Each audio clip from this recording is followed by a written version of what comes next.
Welcome everyone to episode 83 of the Phoenix Report. I'm Jack Connor and I have a guest with me today, a guy who I think I first met at least over 10 years ago, back when I was living in Tampa, St. Pete and being in bands, throughout the circuit, probably when I was in Impatient Nation, but this guy I've known through several different bands he's been in. One was a band called Crow, Can't Resolve Our World.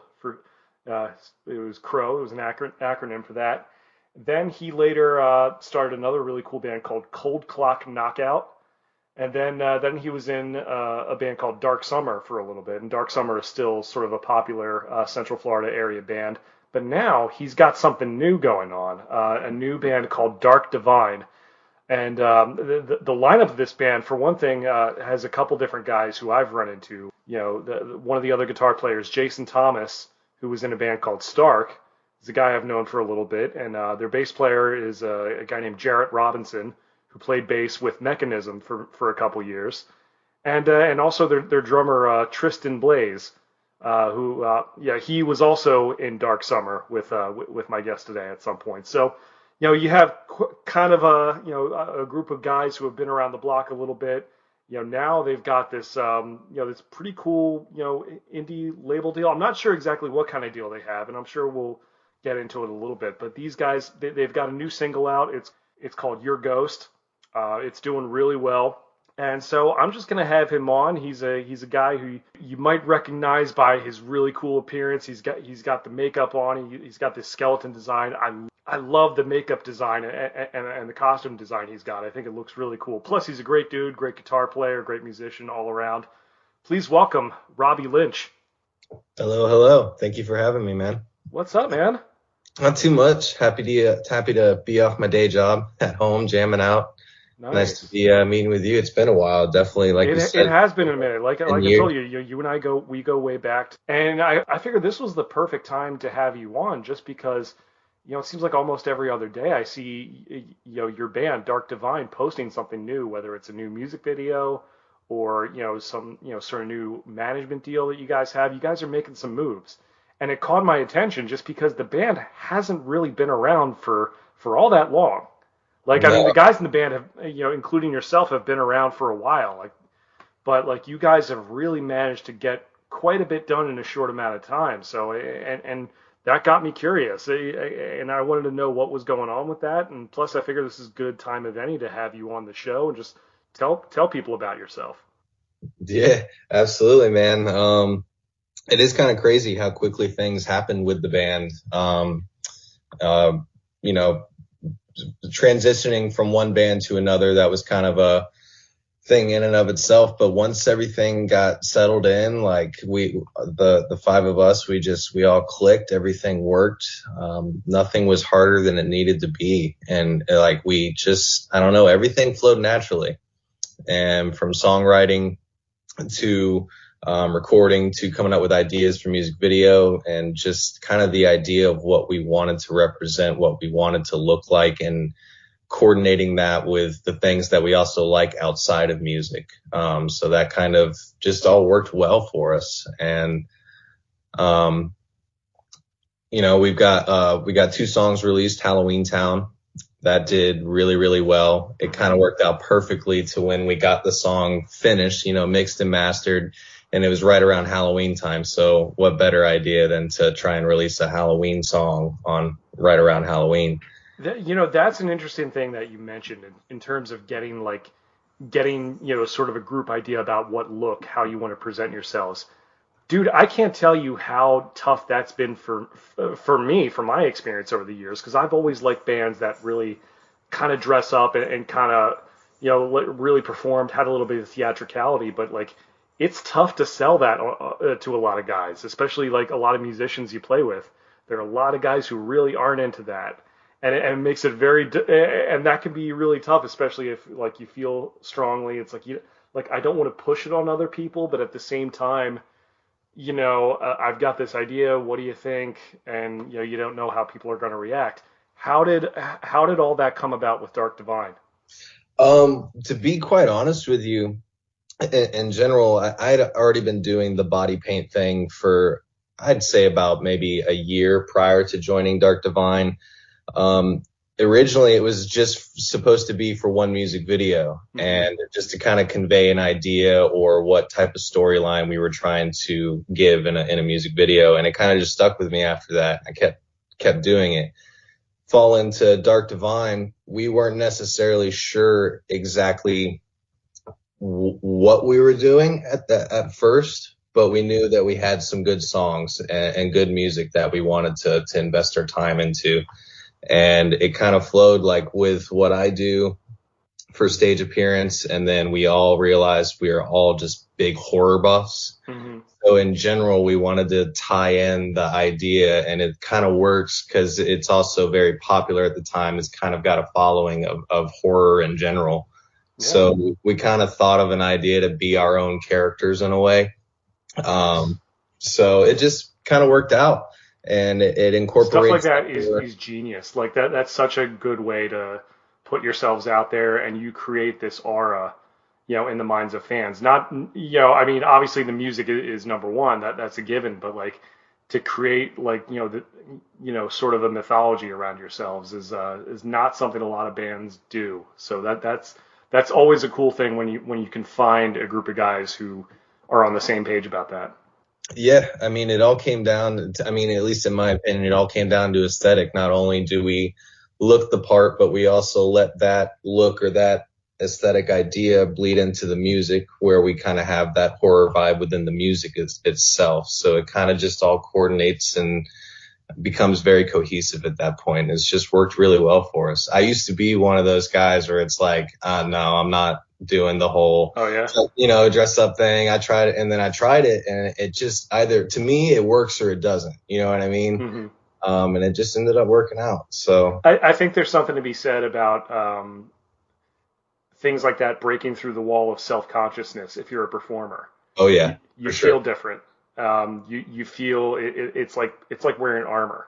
It takes away those inhibitions, especially when you're on stage and can really let loose, and it affects the performance in a good way, I think. Oh, I absolutely. I mean, not only the best shows I've ever gone to as a fan are shows that look good and sound good, and just everything bleeds in together. So it's definitely a high point for it. Gotcha. So, I mean, before we get into that, let's rewind a little bit, because you and I met in the probably around 2010, 2011, if I had to guess, because like your band at the time and my band at the time had played shows together, and I guess we had been in contact through social media and whatnot just for booking shows. Mm-hmm. But are you from St. Pete originally? I am. I actually born and raised in the Pinellas County area. Okay. I currently live in Pinellas Park. I'm the one band member that doesn't live in Central Florida. Oh wow! So you're commuting quite a bit. Oh yeah, for sure. But it's definitely worth it. I mean, if you love what you do, then there's no problem for me, and I absolutely love being in this band. So that drive is like nothing to me. Gotcha. How often do you get together with the Dark Divine guys? Are you talking like once a week maybe, or? Yeah, typically it's about once a week. But sometimes it'll be, if I make the drive all the way out there, I might just crash over there with one of the guys, and, I'll be there Friday and Saturday, and we'll work on music or. Right on. Okay. That helps. Yeah, absolutely. Yeah, at some point, I definitely look at moving to the Orlando area, because if I don't have to do the drive, then that's good too. Yeah, of course. I certainly know what that's like to like have guys spread far apart and to make drives like that. It's I mean, I guess you get used to it after a while, but it's still it can be tough, especially if people are geographically undesirable. But if you found a way to make it work, then that's awesome. Yeah. It's funny though, traveling on I-4, I'm always trying to find a way that'll make it shorter to get there and not be stuck in traffic, and it's absolutely impossible. Yeah. I mean, it certainly depends on what time of day you're you're heading out there for, but yeah, no, that can be crazy. But I don't know what it is about the difference between Tampa, St. Pete, and Orlando, but maybe because Orlando's a bigger city, I don't know, but it seems like I mean, and you and I had talked about this. It seems like for me, like I certainly had much better opportunities when I lived in Central Florida than I did in the Bay Area. And that's not a knock on the Bay Area. I mean, I was grateful for my time there and the people that I met, but it was like night and day, really. I mean, that might be just in terms of places to play, maybe. I don't know. Yeah, I mean, you and I both experienced it, I'm sure, when we were playing in the St. Pete scene, Tampa Bay metal scene. Hmm. Everything was kind of hot in St. Pete for a little bit. I'd say for about a solid 2 years, it was hot. If you were in with the right event coordinators or bookers or whatnot like that, but everything started to die out. Yeah. So when St. Pete started to die out, a lot of the scene started migrating towards Tampa, and Tampa, there's really not too much opportunity out in Tampa, at least from what I've seen. Yeah. But the second that I actually, committed to being in a band in Central Florida, that changed everything. The opportunities out there, the people out there, and ultimately the following out there. It's just like there's some sort of loyal fan base for just metal music in general out in Orlando, Central Florida. Yeah. So I'm not sure what the difference would be. Maybe it's just the population. Maybe there's something in the water. I don't know, but I wish we had some of that water over here in St. Pete. right. I hear that. I hear that, man. So I know you were in Crow for a couple years. That was when we had first met. Then you did Cold Clock Knockout for a couple years. That was you were not only playing guitar, but you were singing in that band as well. Yes, I was. That was Cold Clock Knockout was a great experience. It was my first time kind of leading my own band and creating my own band. Simple 3-piece. We didn't want to make anything too crazy. I actually never wanted to sing in that band, to be quite honest with you. Really? That was more of a preference from the two other members I was currently with. Right, because you didn't sing for Crow, did you? You just played guitar for that band? I played guitar and did backup vocals. When Gotcha. Crow first started, I just did vocals at practices just to kind of, get the idea across. Right. But Cold Clock was, kind of both the guys wanted it, so I did it and did it to the best of my abilities. And luckily, that's where I learned that I was a much better screamer than I am a singer.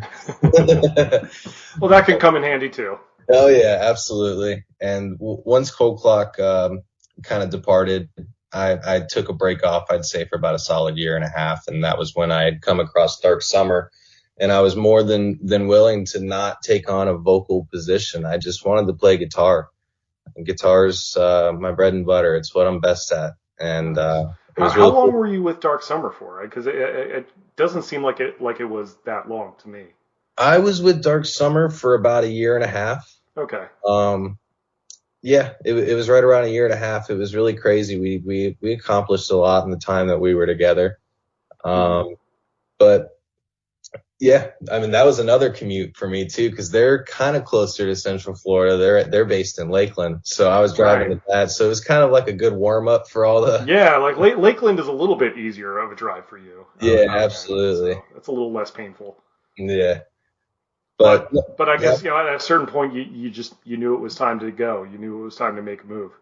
Yeah, absolutely. When it just comes down to it, with music, if you really want to make it in music, in my opinion, there's the times to have fun and there's the times where business is business and you know what would be best for you. And you got to kind of listen to your heart sometimes. And it was hard to depart from Dark Summer. They entered my life and welcomed me into their band at a very rough point for me. And they were there for me for a lot of it and helped me kind of become who I am today in a way. So, no, I mean, without going too much into detail about that, was there a particular, was there a particular circumstance or event that let you know, okay, it's time for me to go, it's time for me to take on this new thing? How did you know in your mind that was the right move for you? When it came down to it, there was definitely a lot going on in the band commotion wise right around that time. We were actually slated to go on tour at one point. We were also slated to play at Blue Ridge Rock Fest as well as forget what it was called, Rebel Rock, the one that got canceled day of this year. Oh wow. We were slated to do all these things, and right before it was time to get down to business for these shows, we had lost our singer. At that point, I thought, we probably shouldn't play these shows, and wanting to continue on, I just wasn't comfortable with that. And it was kind of a agree to disagree moment, but it was kind of also my moment where I knew I had another opportunity that I just couldn't pass up, and it was my time. It was just my time, to be honest with them. I didn't want to stick with them and also try and work with this other band and act like my time wasn't going to be affected with that. You know what I mean? No, I hear you. Well, I mean, it sounded like it was a relatively amicable thing. There's no bad blood there, as far as I can tell. Oh yeah, no, absolutely not. That's good. I love all the guys that Brian, Chris Esquivel, obviously Tristan and I are boys. We had kind of transitioned out of the band together into Dark Divine. Zach, all the new guys, I'm definitely happy with what they put out. I was happy to work on that last song with them, In My Heart.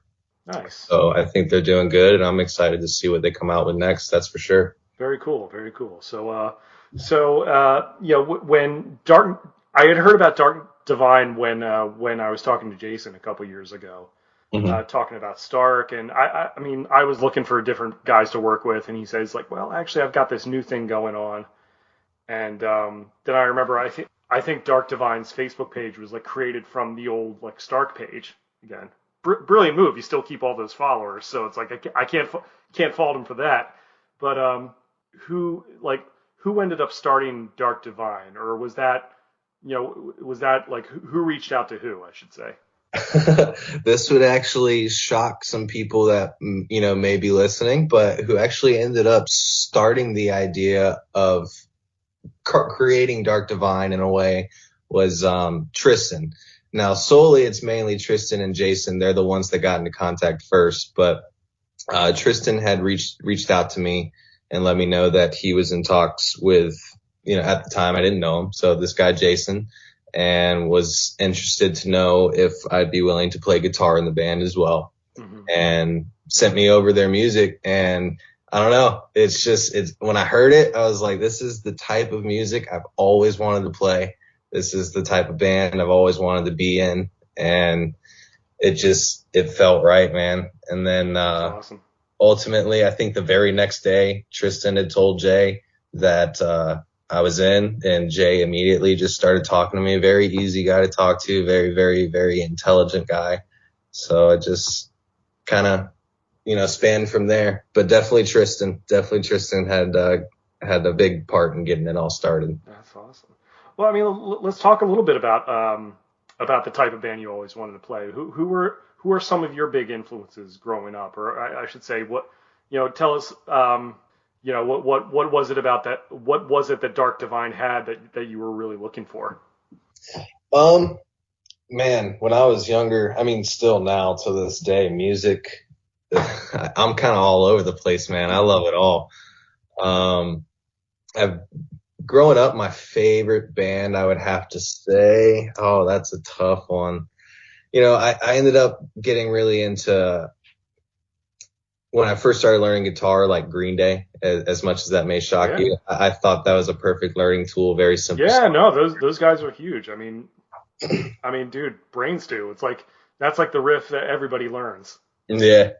And then and then eventually had gone over to Slipknot, and then Disturbed. And then when I came across Korn, oh my God, Korn was just everything I liked. It had that new metal vibe, those bouncy riffs, the vocals between screaming and singing.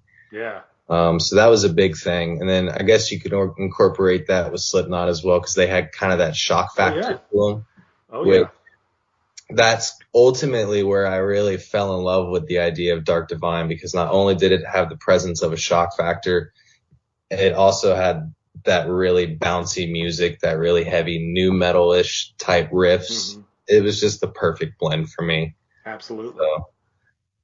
But also loved Motionless in White. Obviously, they're a huge influence. So, but that's more of a recent discovery for me. I really didn't start listening to Motionless in White until about 2 years ago. Okay. It came out with Disguise. So that was kind of the newest influence that I've been experiencing. Very cool. I've heard a little bit of Motionless in White. I gotta admit, I don't really know a lot of their stuff. Is there anything in particular you'd recommend? Yeah, the entire album of Disguise is great. That's one of my all-time favorite albums. What's another one? They're coming out with a new album. Definitely something to listen to, but Disguise, that entire album. Just Nice. listen to it one time. Let me know what you think. It is pretty heavy. It's not everybody's cup of tea, but I like it. Gotcha. Yeah. And like I mentioned, yeah, I met Tristan and Jason and Jarrett. I don't think I'm familiar with your singer though. Can you tell me a little bit about him? Yeah, Anthony Martinez, really, really cool guy. Absolutely amazing singer. Kind of like a needle in the haystack when we came across him. But he was formerly from Cold Subject. He's also in another band locally called Not Enough Space. Okay. Actually, when Tristan and I came across Anthony, we were playing, it was Dark Summer and Cold Subject playing at the Haven. And there was a couple other bands on that show, but Cold Subject was the opener. I remember being outside with Tristan and we heard this kid singing and we were like, holy shit, who is that? We ran inside and yeah, we ran in and we heard him singing and we were like, geez, the kid's got some pipes. And then, nothing really came of that. I remember I talked with Anthony a little bit, slightly, a couple comments here and there that night.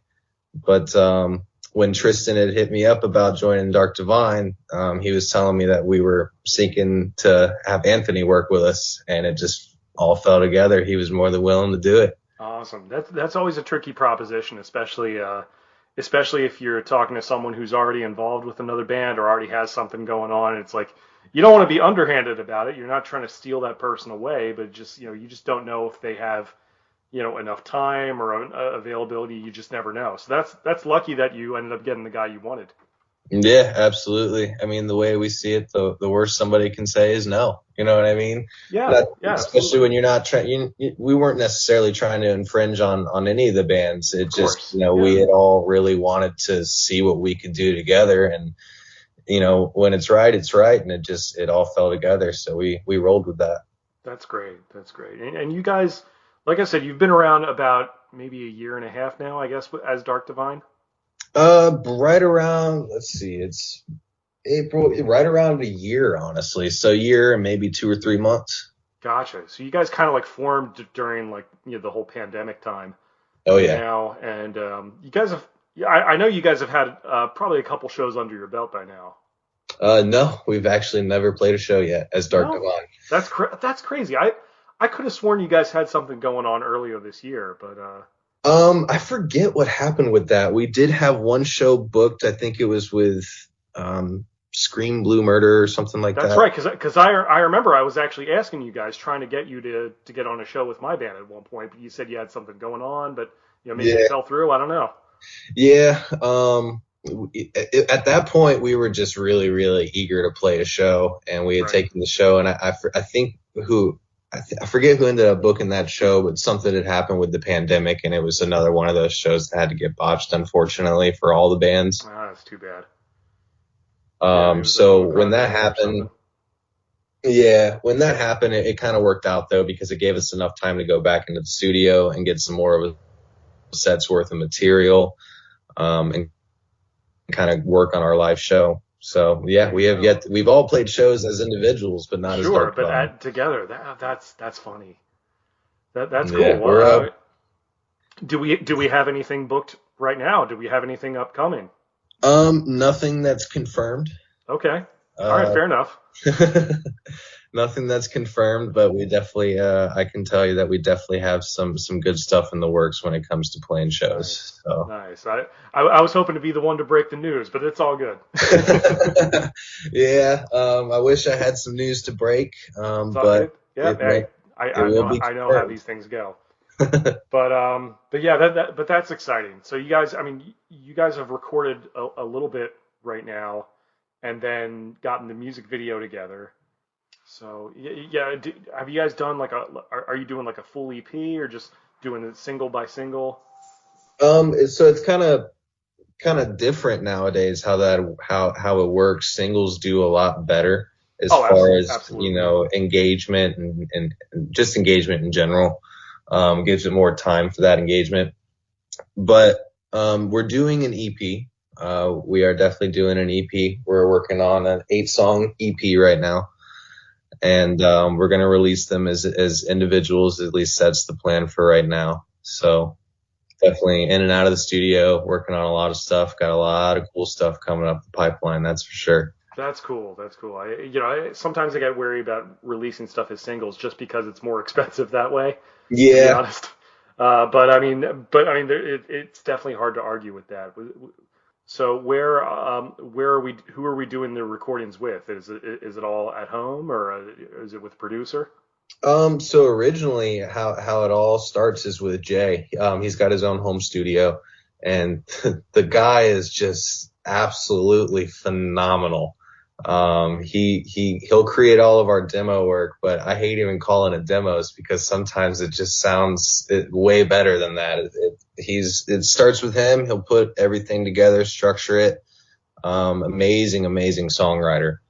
That's And great. then we'll all get collectively together as a band, get all of our, parts in there as well together. And then we also go to the audio compound to actually track and then mix and master. And that's with Andy over at the audio Andy compound. Wade No, not or Wade. Karpov? Yeah, Yeah, Andy Karpovic, I think. Karpovic. Yeah, Yeah, I but didn't know if I was saying that right. Yeah, I know Andy. He's cool. yeah, I love the guy. He's a really good guy. That's awesome. That's awesome. Yeah, it definitely helps to have someone who's like an engineer and producer, within the band. It's a lot of people record from home, but you could tell as opposed to home recording versus a studio, even with the way technology is now. But that's cool that you're at least getting the results that you want. Oh yeah, absolutely. And it's definitely is a big up in a band to have somebody that's as knowledgeable as Jay when it comes to being able to create your own demos and studio work and working within a DAW. He's definitely a big part of what we do. Probably the biggest part of what How we has do. that been coming into a new band and writing together and recording and doing a video before even doing a live show yet? Do you sometimes wish that you had done it the other way around, or I mean, does it make a difference either way to you? No, this is actually the first time I've ever done it this way. Every time I've been in a band, we always started playing shows first and Hmm. then released material. Um, and from what I've seen so far, the results are way better from what we've been doing. We're building a presence. We're building a following online and getting our name out there using marketing strategies, using ads on social media. A huge thing right now is TikTok with bands. I mean, it's probably your reach on TikTok with a band account is way better than a reach you're going to get on Facebook. Yeah. Instagram is up there, but TikTok is where it's at. Yeah, it's true. I hate to admit it because I'm not a big fan of TikTok, but it's true. Yeah. Um, yeah, it's true that's where a lot of people are, and you had told me something about that with your recent single that it had got some traction on TikTok recently. Yeah. Tell me a little bit about that. Was it just like a clip of your most recent video, or was there something else involved with it? No, it was just a clip of our most recent music video. It had already been released, I think, for about 2-3 months at that point.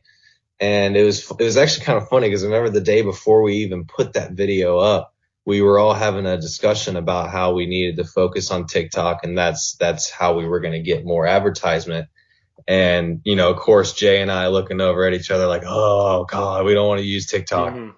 And then we just posted kind of a little practice video, which that was, and it just took off, man. We woke up the next morning absolutely shocked. That's crazy. You, Yeah. you you mentioned a couple like marketing strategies and like other stuff like that. Who in the band kind of comes up with all that stuff? Um, we all kind of do it on our own in a sense. When it came to Facebook, I know Jay and I both kind of put out some ads here and there between the two of us. As far as advertisement, now that we're working with a label, we're definitely getting a lot better direction. We have a really, really good team that we're working with. We've gotten a lot of direction, a lot of information as to how to curate followers and be able to market our new material and advertise it correctly. So definitely trying new things. So as of right now, at this point, definitely from the label. Gotcha.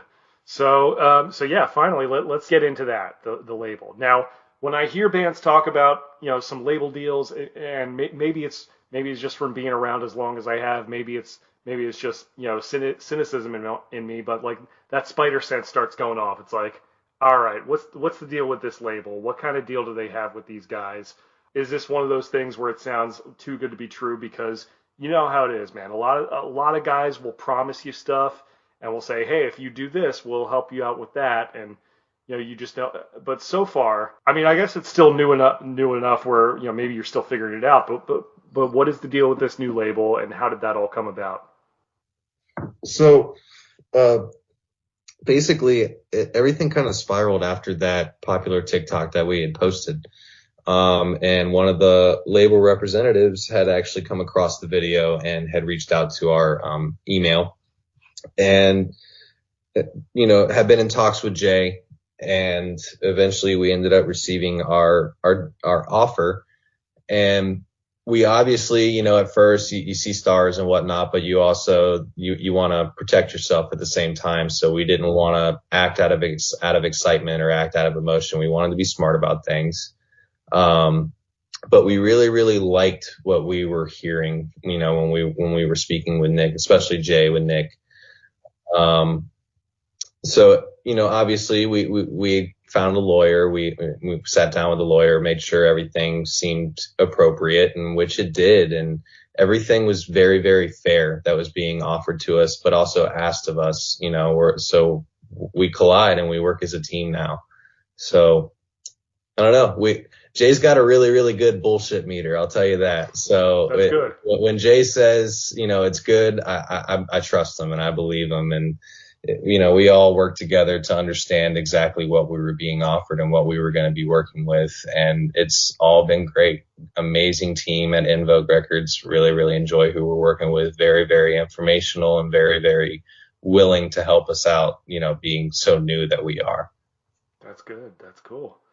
Yeah, so I guess now that that's the ink is dry, so to speak, on the contract, what can we expect moving forward? Maybe are we talking, are we talking just more album releases, maybe a tour in the works, or what exactly? I mean, I guess you don't have to say all this, but like what is In Vogue looking to do with Dark Divine? The biggest thing we're both looking to do is to grow us. We everybody that's associated in this team right now absolutely believes in what we're doing and what this could become as far as what it is right now. Mm-hmm. So we're all very, very interested and focused on growing the brand and growing who we are as a band. You can definitely expect a lot of music. I can tell you that. A lot of music is definitely in the works. A lot of things being planned out. As far as shows, that is definitely being planned. We definitely want to look into touring, but also keep in mind we, haven't played a show yet. So we're definitely being really, really smart about things, but we are looking at touring and getting out there and getting our name out there, meeting the fans that we're gaining. Of course. Plus, there's also the logistics of it, as opposed to like, I'm sure a lot of you guys have jobs. I know Jason has a family and stuff like that. So obviously, you want to be smart about it economically and do what makes sense, for you guys, of course. Yeah. But yeah, that can be tough to navigate, especially with some of these labels. But it sounds like they're very patient. They're very willing to work with you, which is great. It's there isn't a lot of support like that out there. So I'm very happy for you guys that you managed to find it. Yeah, thank you, man. I appreciate it very, very much. Still kind of in shock myself. in a sense, but I'm ready to get to work. This is what I wanted to do, my entire life. And now that the opportunity's here, rather than celebrate, I want to just get to work and do what we do best. That's So, exciting. Well, I mean, I know you mentioned some of your influences like Korn and Slipknot. For people who aren't familiar with Dark Divine's music, I guess how would you describe what it is you guys do? Would you compare it to, say, a Korn or Slipknot, or are there some other influences or other bands that you would, kind of put yourselves in the same category as? Not in terms of accomplishments. I'm in terms of strictly like style and influence. um, the three main bands that would come to mind for me, which I also know we've all kind of commented on here and there, is definitely a mix between Motionless in White, Ice Nine Kills. The kind of joke that we have on TikTok right now is, what if Motionless in White and Ice Nine Kills had a baby? It would be Dark Divine. Nice. So that's something that's gone around. But also another thing, and I've mentioned this to Jay before, I would also compare us to, in a sense, North Lane, because North Lane, very, very well-known Australian band, they use some extremely low tunings. And until I met Jay, I never experimented with as low as a tuning as drop F. So I didn't even know that was a thing. So. Yeah, neither did I until I met Jay. But gotcha. I guess metalcore would be the right name of the genre for you guys. Yeah, metalcore, hard rock, right. a good blend between that, because we don't like to go, pedal to the metal the entire time. We like to mix in melodies and, just do a whole blend of things. So since, North Lane uses a lot of those low growling sounds, but they also use a lot of synths within their tracks. So, and we like to use a lot of synth work too. That's cool. Well, that's awesome, man. I gotta say, from knowing you as long as I have, and I'm so genuinely happy to see something like this happen to you, because I remember years ago listening to Bubba the Love Sponge on the radio, and he was talking about your old band, Crow, and just ripping you guys apart, because that was the thing he did. He would take local bands or unsigned bands, and he would give his review. Yeah. And most of the time, like 90% of it would be negative. And I would hear him do this to other bands who I knew were good. And he would, make some kind of crazy comment. And I'm not here to bash Bubba the Love Sponge. All right, so Bubba Army, if you're listening, like, chill out. Like, that's not what this is about. But I remember hearing that, and I felt so bad for you, because I knew how hard you were working, and I knew how good you were. And so it makes me happy to hear something like this happen, because I like hearing good things happen to good people. And so that's what makes me as proud as I am to see Dark Divine taking off. And I've known Jason for a little bit as well. He seems like a good dude. And so, like, this is cool. Like, I'm really glad to see you guys making some moves. And I just wish you nothing but continued success. Thank you, man. I really, really do appreciate that. It is crazy to think how long ago we met, a completely different scene and whatnot. That situation with the radio, I'll never forget that day. I was sitting in my car. Somebody had texted me and said, "You guys are about to be on the radio." And then I heard that, and rather than take that though, as a bad thing, I just kind of swept it off my shoulder and I kept working. That's cool, man. Yeah. Plus, it's like, you got to consider the source of some of these things too. Yeah, I mean, the way I thought about it was, he gets his views and does what he does by making fun of people, and I do my thing by getting better at what I do day in and day out. So gotcha. I wonder if stuff like that even like helped in terms of like getting people to listen to you regardless. Yeah. Maybe it did. I don't know, but like. Yeah, and it's funny because back then we wouldn't have really had a way to measure that online. You know what I mean? Right. Nowadays you definitely could, but 10 years ago. We still had like Facebook and stuff like that back then. Like it wasn't that there wasn't like social media or something, but I guess now it's a lot easier to like measure that. Yeah, I mean, as far as like, because we're so used to measuring our streams, especially with Spotify for artists and Apple Yeah. Music, all that wasn't really around back then. So, Yeah, that's true. but no, man, I really, really do appreciate that. I appreciate your time. I was excited to be on today and catch up with you. It's definitely been a while. Of course, man. So where can the folks find you online? I'll go ahead and put some links in the description. But if you want to tell people where they can find you guys, go ahead and plug away. Yeah, absolutely. Instagram, you can find us on at Dark Divine Official. TikTok is also Dark Divine Official. Go on Facebook, Dark Divine. We also have our website, which I will get right now because I know it's something different. So our website is www.dark-divine.com, and you'll be able to, or not. Did you say semicolon or did Not you mean semicolon, dash? it's a dash. Okay, dark-divine.com. So we'll re-record that one. So www.dark-divine.com. There we go. Awesome, man. Well, best of luck to you guys, and definitely let me know once you're ready to play out a little bit. Maybe we can do something together. Maybe not. I mean, look, our bands are very different stylistically, but I feel like there's enough crossover where we could make it work. Hell yeah, man! I'm all for it. I'm looking forward to what the future holds, and I'm definitely sure we'll be seeing a lot more of each other. Sounds good, man. Thanks once again to Robby Lynch of Dark Divine. Check them out. Their website is dark-divine.com. Look out for their new single, Your Ghost. It's available everywhere. Make sure you check these guys out. They're making a lot of moves. As far as some news and upcoming events, there is a show that I do want to bring to your attention.